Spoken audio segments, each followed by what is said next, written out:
Similarly, digestion, absorption, and metabolism also I took many classes, but topic will be only three. Then I think feed also I took. For feed also it will be only one topic. I took I think maybe two class. So therefore whatever I am taking, all those slides and topics you please study. And these things will be included in the examination. Now it is 42. So can I start? I think it is better to start. It is already 11:20.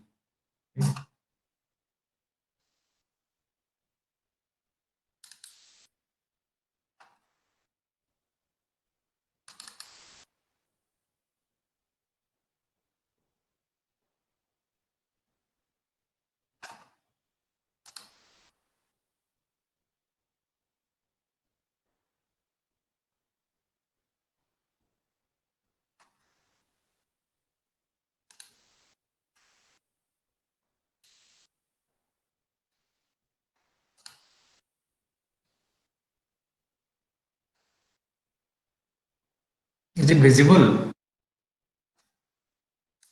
Yes, sir.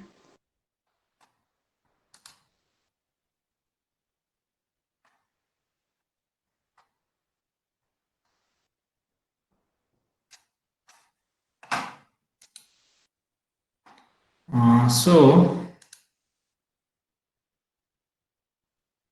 today I'll discuss about the methods which are normally used for calculating energy and protein requirement for growth. So all of you know what is growth. Of course, it is a very broad term because growth is not only related to the physical growth, it may be mental growth, it may be many different types of growth which are required for us for means living a normal life. Okay, but in case of animals, when we say growth, it means actually body weight gain. You can say growth means development of muscle, development of the visceral organs, development of the bones. So this way means this growth will result in body weight gain. Okay, so for animals, we can say growth means in very simple way, it is a body weight gain. Means positive increase in weight and size of the body of animal. Growth rate is a characteristic trait of a species. Oh, so like I want to give a very simple example.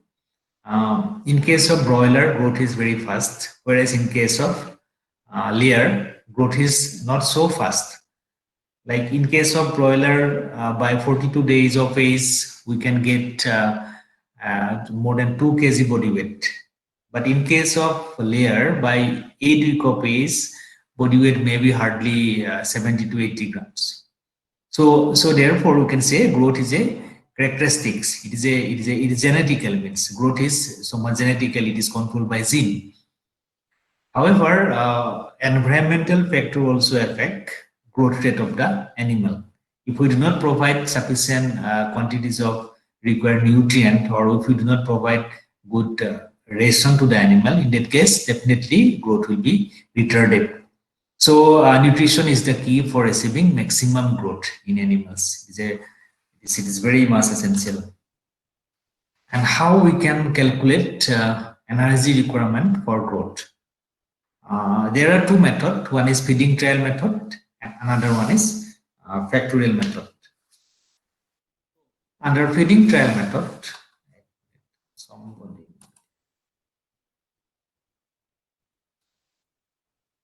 So this is a problem. Actually.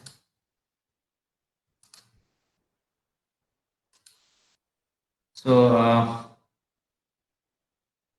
this under the feeding trial method, animals are fed rations containing different level of energy. So here, what we have to do, suppose we want to know energy requirement for growing pigs. Okay, so in that case, what we have to do, we have to make some groups comprising a number of animals. Like we can make a group of 10 animals. Okay, so this way we have to make means like 9 10 groups or maybe more than that depending on the requirement. Okay, suppose we are making 5 groups of animals. Each group is having 10 animals. So in this particular method, we have to prepare ration containing different level of energy, but other nutrient levels will be same. Protein level will be same, vitamin will be same, mineral will be same, additives will be same, except energy. Energy level will be different, and then we have to feed rations to the different groups of animals. That means different rations will be fed to the different groups of animals. After that, we will see the performance of the animals in terms of growth. The level of energy, that means the feed, which will be able to maintain or which will be able to cause proper growth or optimal growth of the animals. So that feed definitely will have some energy, and that energy level we can regard it as the energy requirement for growth. So here it is written, experimental animals are fed containing different levels of energy.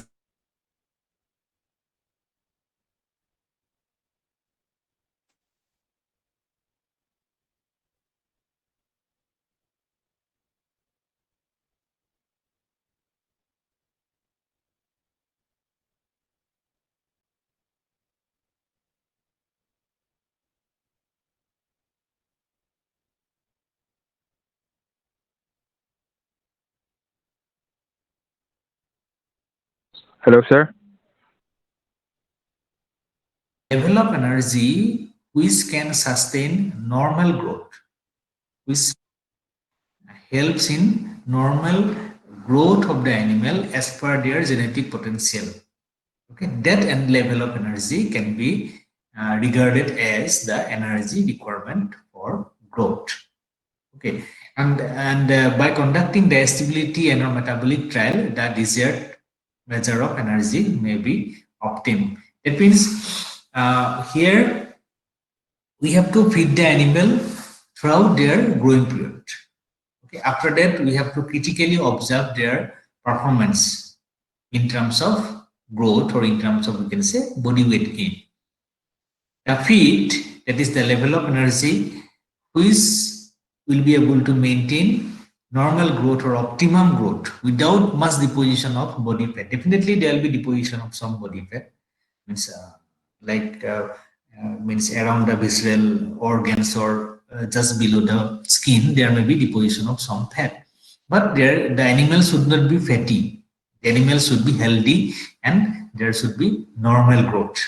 And in that case, that particular level of energy can be regarded as the energy requirement for growth. It is a very simple method. That is by for this actually we will need animals, and after that we have to prepare ration containing different levels of energy, but level of other nutrients will be same. Then second method is factorial method. The energy requirement for growth is the energy required for tissue formed. Tissue form means it may be muscle tissue, it may be bony tissue. Energy required for maintenance, that is value of basal metabolism and activity allowance. So energy requirement for maintenance is for maintaining the normal physiological activities of the body. And when we'll provide energy only for maintenance, in that case, there will not be any increase in body weight of the animal, or there will not be any decrease in body weight of the animal. That means there will not be any growth or there will not be any catabolism of body tissue. So the animal will be in equilibrium conditions. Okay, so that is maintenance requirement. But above the maintenance requirement, whatever will provide, that will lead to growth of the animal. Okay? Energy for growth is determined at any given period, can be determined at any given period, considering the expected rate of growth, gain, average body weight during the period. As for example, in case of broiler, we need means we expect that by 42 days of age, body weight should be 1.5 kg. So considering that expected gain, how much energy will be required from day old to up to that particular period? Okay, that will be the energy requirement for growth.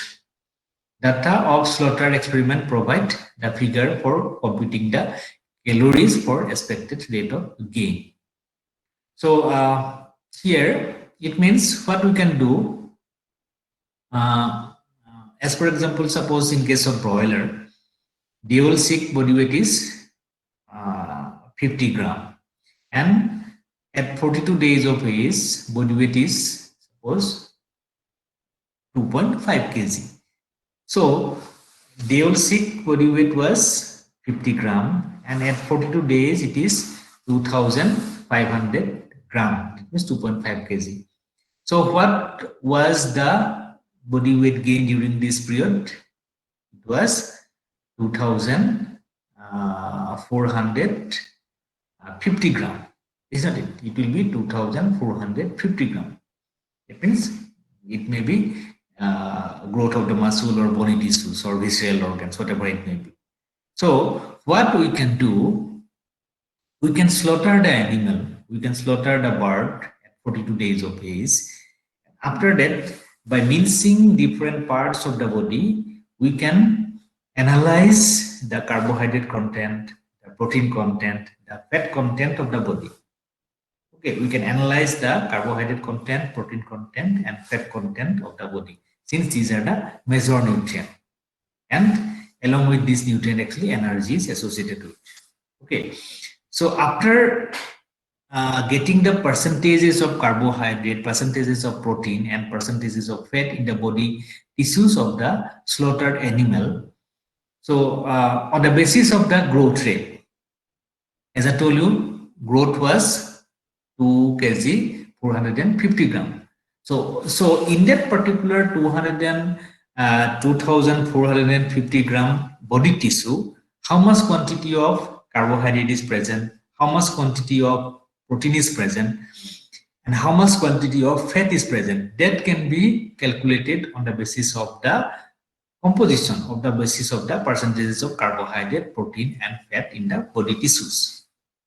Suppose carbohydrate is 45%. It means in 100 gram, there will be 45 gram of carbohydrate.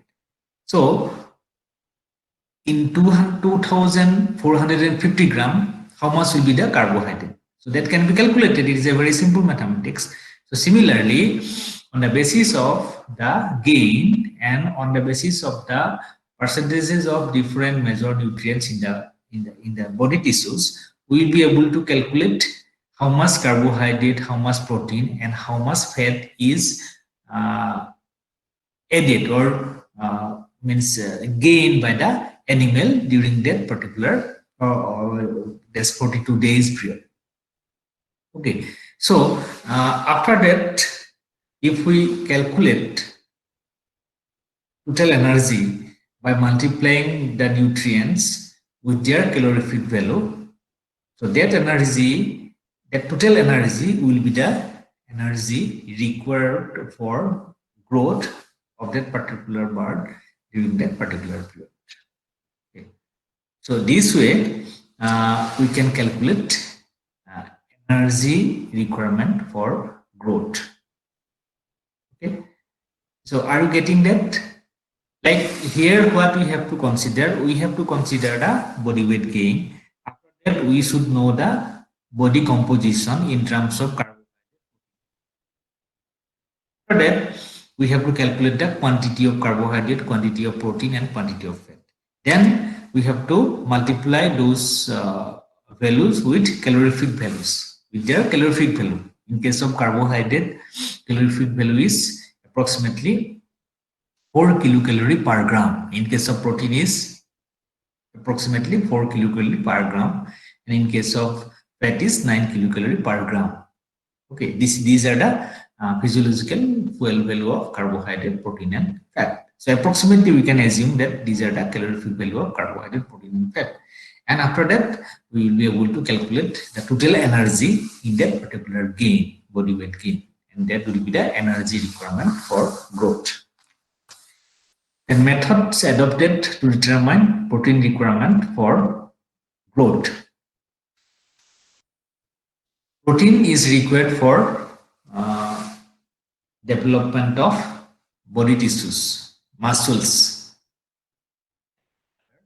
organs, along with bones. And different methods are used here also for calculating the protein requirement for growth. They may be factorial method, nitrogen balance method, and feeding trial method. So what is factorial method? In factorial method, the amount of protein required for body tissue growth is calculated from slaughter data. So as I told you just now, like we can determine the body composition or tissue composition in respect to carbohydrate. So here, like protein data, the protein percentage we can utilize for calculating the protein requirement for growth. Like if suppose protein is 40%, then we'll be able to calculate how much protein is deposited during the growing period. Okay, so that protein will be the requirement for growth. Okay, but here biological value of the stability of the dietary protein will be important, because whatever protein we provide, whatever dietary protein we provide to the animals, all dietary proteins are not utilized. Some proteins are excreted to the feces, some proteins are excreted to the urine, and some protein also excreted to different other routes of excretion from the body. So that or these losses should be considered. So therefore, the stability of the protein is important while we calculate the protein requirement for growth. Okay. The maintenance requirement here also we have to add, because for similar to energy, some proteins are required for maintaining the normal physiological processes of the body, and that maintenance need is measured on the basis of metabolic fecal nitrogen and endogenous urinary nitrogen losses, plus the amount required for losses of nitrogen through shedding of hairs, loss of nail, skin, etc. Therefore, uh, when we this add this maintenance requirement of protein along with the requirement for body tissue growth, the total quantity of the protein will represent the protein requirement for growth. Okay, and as I told you, we have to consider the biological value or digestibility coefficient of dietary protein also while we calculate protein requirement for growth. If the requirement of protein is 50 gram, in that case, if we provide only 50 gram in the ration, that will not be sufficient for maintaining the growth of the animal. Because, as I told you, some protein will be lost to the feces, some protein will be lost to the urine, some protein will be lost to wear and tear of body tissues. So, therefore, those losses should also be considered. Okay? And accordingly, we'll be able to calculate protein requirement for growth. The nitrogen balance method. In case of growing animals, here we can see the nitrogen balance. We can see the nitrogen balance by providing rations with same level of energy, and this is known as what? Isocaloric ration. Isocaloric ration means rations containing same level of energy but different levels of protein, and different this type of rations we can provide to different groups of animal, and after that the minimum protein intake providing maximum retention.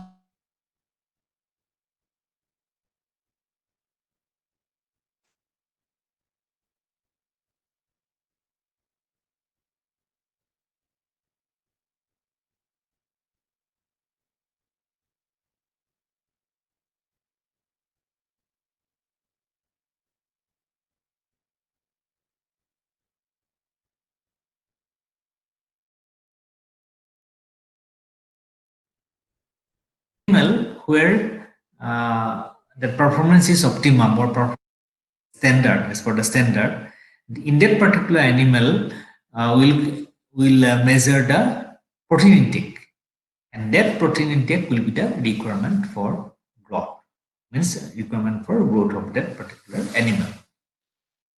And under feeding trail method, it is also same, but here we'll see the feed intake. We'll see the feed intake. After that, in that particular quantity of, so that we will determine, and that level we will assume as the protein requirement for growth. So here also rations containing different levels of protein, but containing other nutrients in equal amount. That type of ration will feed to different groups of animals.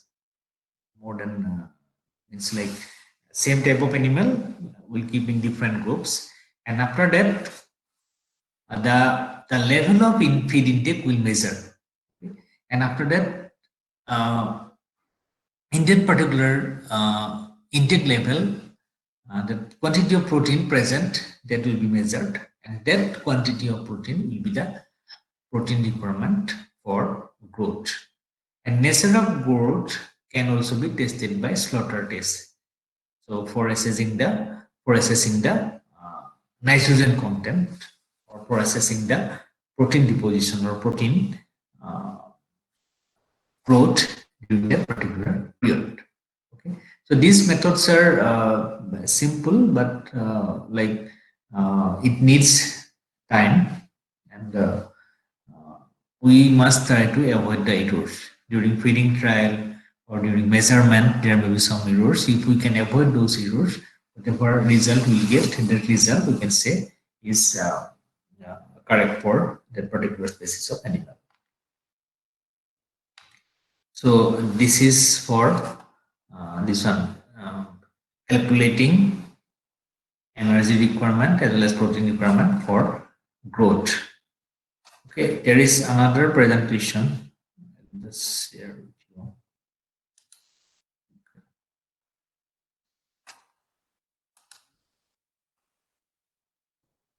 Wait.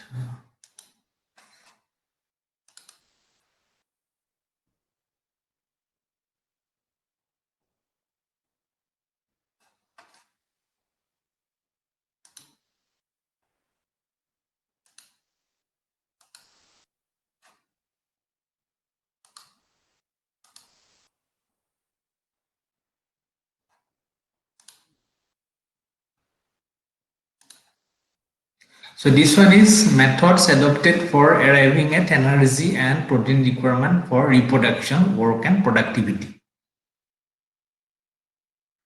Reproduction means in case of female, we can say for development of the ova, in case of male spermatozoa,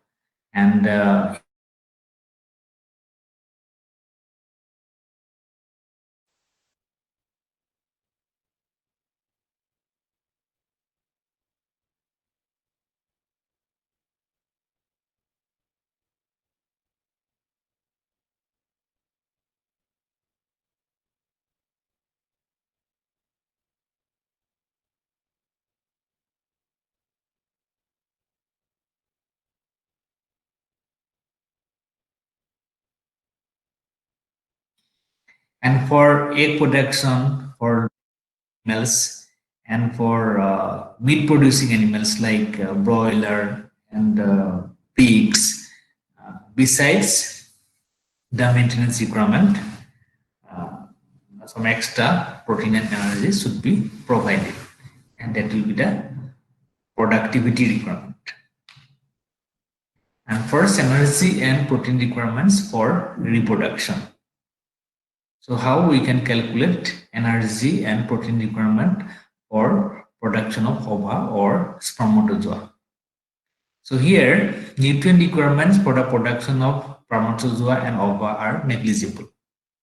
In mammals, spermatozoa, ova, and associated secretions represents very small quantity of matter.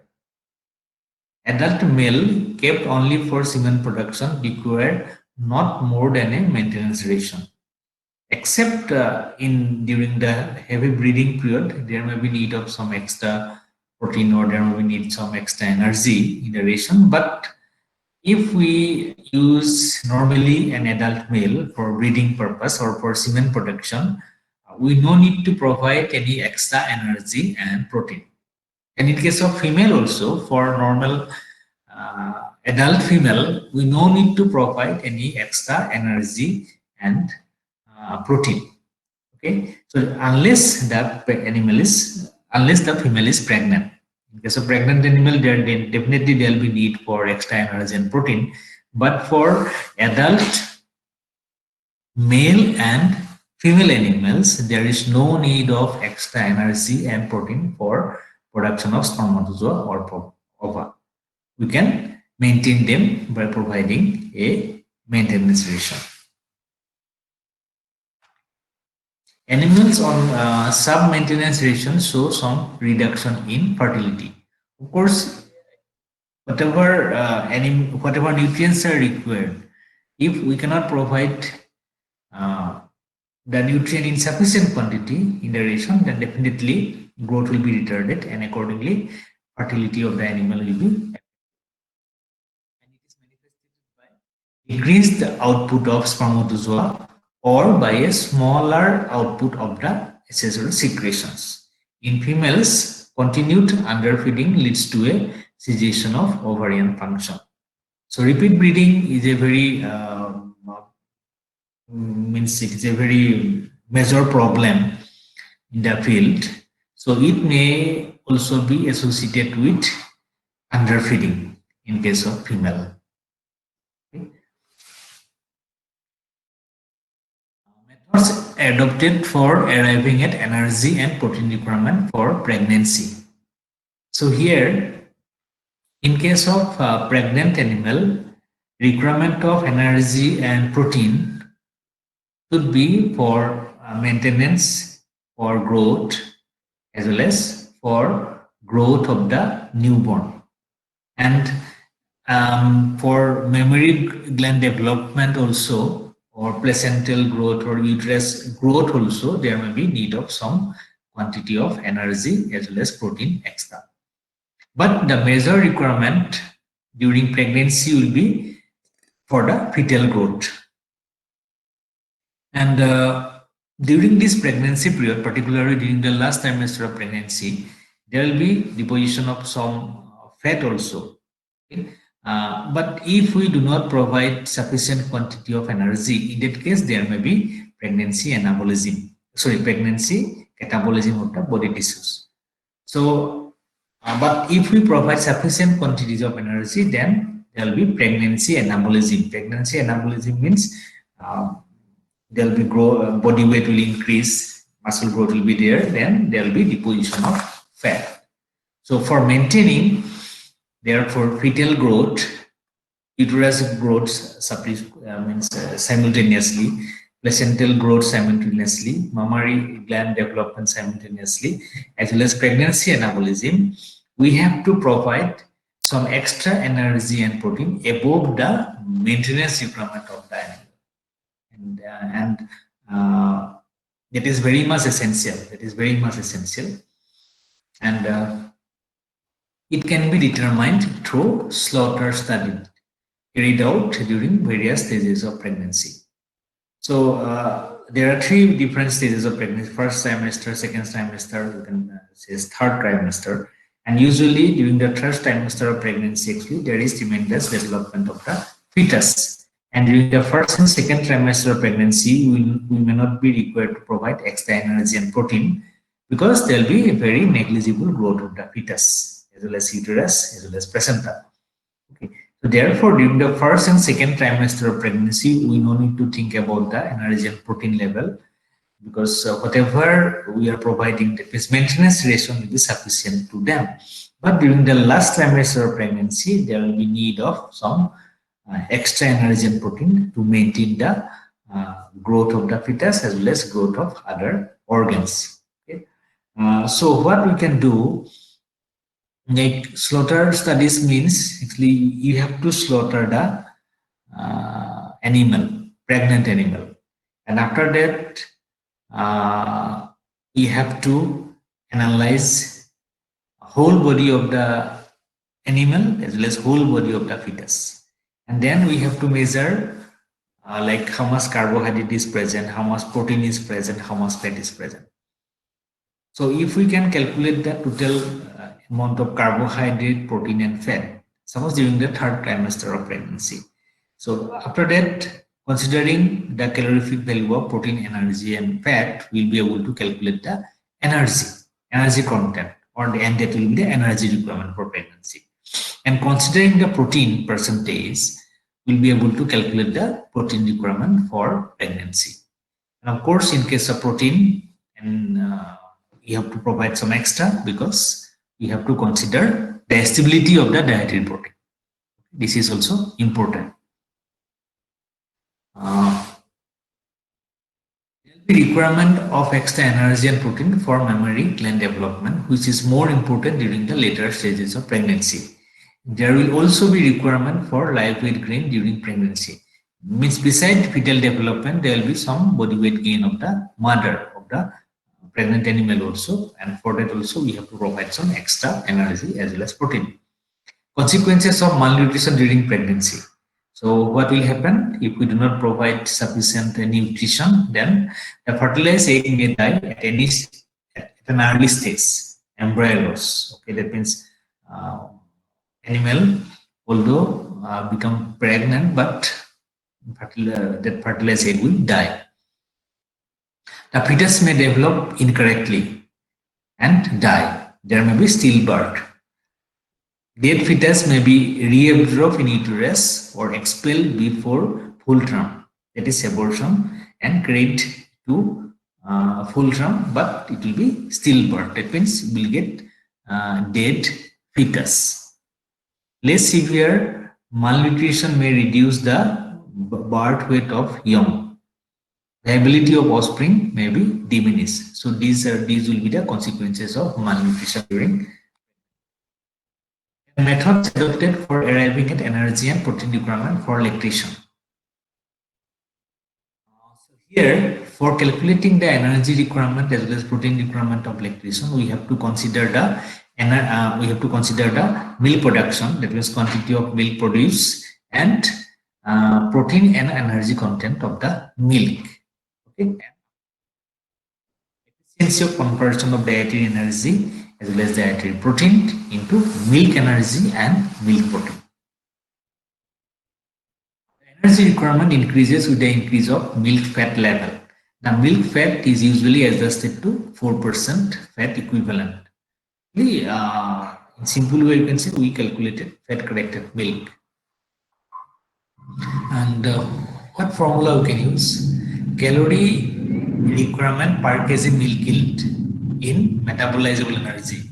So we can use this particular formula. So here F is fat percentage, and SNF means solid or fat percentage. The efficiency of conversion of feed metabolizable energy into energy of milk is 70%. So therefore, considering this factor, we have to increase some extra energy. Hence, the derived energy value should be multiplied by a factor 1.43. And protein requirement for lactation. Milk secretion represents a direct loss of protein from the animal body. The efficiency of utilization of dietary protein for milk production vary from 60 to 70%. So hence 1 kg fat corrected milk with 35 gram of protein need this much digestible protein in the diet. So this way means we can calculate the digestible protein requirement of the lactating animals. So here we have to consider uh, the stability of the dietary protein, as well as we have to consider the protein content in 1 kg fat corrected milk. Method adopted for arriving at energy and protein requirement for productivity. It is uh, egg production, meat production, and for growth animals. First, energy and protein requirement for egg production. So, how we can uh, consider for calculating energy and protein requirement for egg production. So, on an average, about 250 eggs are produced per bird. It is 70% production. We can say 70% maybe the average egg production, hen days egg production. Their egg weight will be approximately 57. This is means not too small, not too large. Birds usually start to lay at around 20 to 21 weeks of age. And laying continues for 12 months, that is 52 weeks, with production cycle of 72 weeks. In areas where the climate is hot and humid, commercial hybrid laying birds produce on an average between 180 to 200 eggs per year. Whereas in more temperate climates, bird can produce on an average 250 to 300 eggs per energy requirement for egg production. How we can calculate? Energy requirement for egg production will be energy requirement for maintenance, energy requirement for production of egg, and energy requirement for growth during that particular period. So fasting metabolism, that is energy requirement for maintenance, we can calculate by multiplying this 83 with by multiplying 83 by this metabolic body weight, that is body weight to the power 0.75, and that will give the net energy requirement in kilocalorie per day. And here activity allowance should be 50% of fasting metabolism, that is 50% of the maintenance requirement under deep system of management, and 30% of the maintenance requirement under cage system of management. Therefore, maintenance requirement will be fasting metabolism, that is maintenance requirement of energy plus activity allowance. So, how we can calculate the maintenance requirement? Simply multiplying this by this metabolic body size of the bird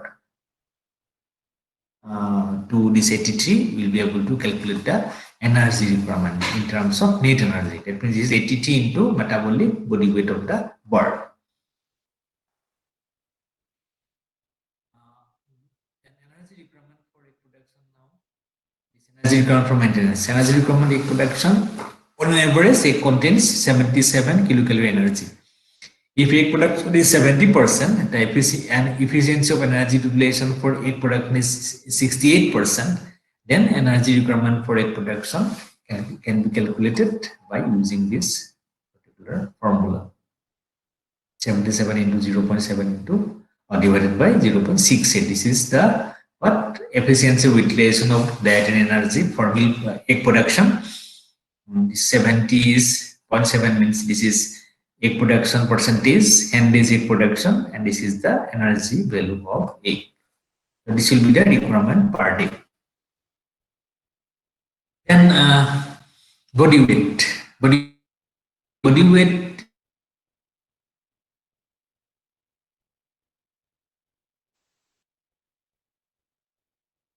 14 gram per day. As the tissue, as the body tissue,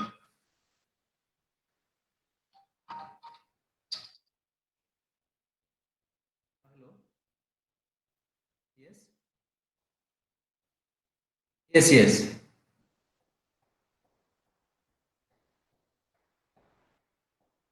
yes.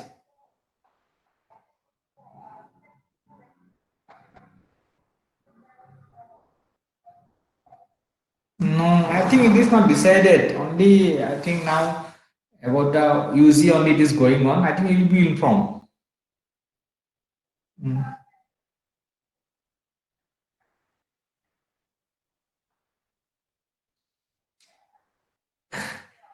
I think from academic cell definitely it will be informed. That I cannot say. That actually I cannot say. That I cannot say. Okay, sorry. Uh, as the body tissue contain approximately 18% protein and 15% fat, this is the approximate value. Energy for body protein will be this 1.285 gram into 4 kilocalorie. That means like if this is from here actually it is calculated. Uh, this is the quantity of body protein from percentage. If it is 18% protein, if it is 18% protein, then what will be the protein in 7.15 gram? This is the gain. Gain means in several protein, here is body tissue gain. So here if it is 18%, how much will be the body protein? And again for energy, fat, 50% fat. So in 7.14 gram body tissue, how many grams of fat is present? So that is calculated actually here, and after that it is multiplied with calorific value of protein as well as fat. And after that, if we add these two together, it will give the total energy requirement for tissue gain. Okay. Protein requirement for egg production. So here also we have to assume like maintenance requirement of protein for egg production is for the laying bird is 3 gram per day. Protein content of an average egg is 6 gram. And protein requirement for egg production, therefore it will be 12 gram if we assume that efficiency of utilization of dietary protein for for egg production is 50%. And if egg production percentage is 70%, then protein requirement for egg production will be 12 into 0.7, it is 8.4 gram per day. And for body weight gain during laying, requirement of protein will be approximately 2 gram per day. So therefore, total protein requirement will be A3 plus 3 is the maintenance requirement, 8.4 is the requirement of protein for leg production, and 2 is the requirement of protein for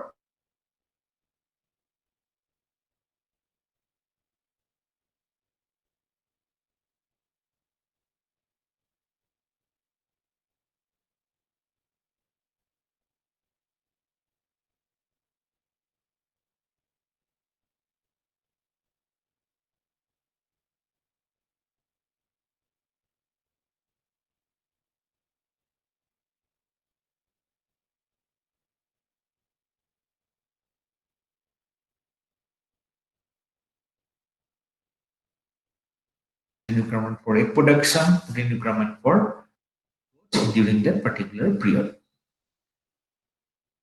In case of broiler, we can calculate protein requirement with the help of this particular formula. Okay, we have to remember these constraint, and after that, this W will be the body weight gain in gram per day.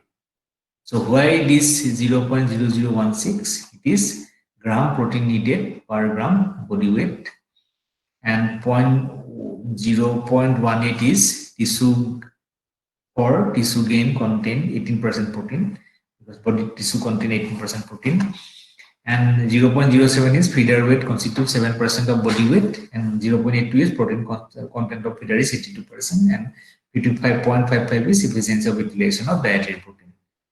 So now broilers are more efficient in utilizing dietary protein than the layer, and therefore we have to use this 0.6 instead of 0.55. Methods adopted for arriving at emergent protein requirement for meat production. So meat production means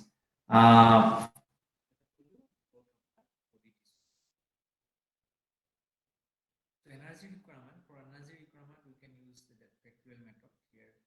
Ni means nutrient intake, Nm, Nl, and Nf are the requirement of for maintenance in tissue. So that total will be the requirement for energy or requirement for protein. Protein requirement for meat production can be determined by the factorial method, and it will be maintenance requirement plus requirement for protein deposited in the lean body mass. Then method adopted for arriving at energy and protein requirement for work. So energy requirement depends on the amount of work, the time spent in working, intensity of the work, the nature of terrain where work is performed. If it is hilly area, then more energy will be required or more protein will be required. Weight of the rider, means how much weight we put over the animal. Ability of the rider, the level of training of the horse, if it is horse, then environmental factor. Energy requirement for work can be calculated if the maintenance requirement is known. For light work, animal require 20% more than the maintenance need. For moderate work, animal require 40% more than the maintenance needs. For heavy work, animal requires 60% more than the maintenance need. And for very heavy work, animal requires 100% more than the maintenance need. That means if we know the maintenance requirement of animal, then according to the workload, we can calculate the requirement for work. Protein requirement for work. The protein requirement for working animal is determined by the factorial approach, and we have to consider the endogenous urinary losses, metabolic fecal nitrogen losses in sweat, diurnal losses of nitrogen, and nitrogen deposited in tissues. Okay, if we consider all these things, then it will give the protein requirement for works. This means three presentation I will provide you in the form of this one PPT. Sorry, in the form of PDF file. So I'll upload. Sir, excuse me, sir. Yes. Sir, today's topic also included in exam.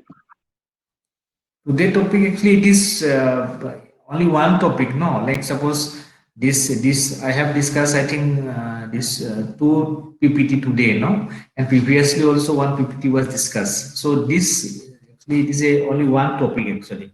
So it will be included. Okay, Okay, sir. Thank you, sir. be included. Actually, yes, I think Biren sir, he did not, he is also taking many classes, is not it? Yes, sir. So, Samro sir is also taking, I think, few classes. So actually, we'll divide among us, and some classes and some topics may be repetition. There may be some repetition also, I think.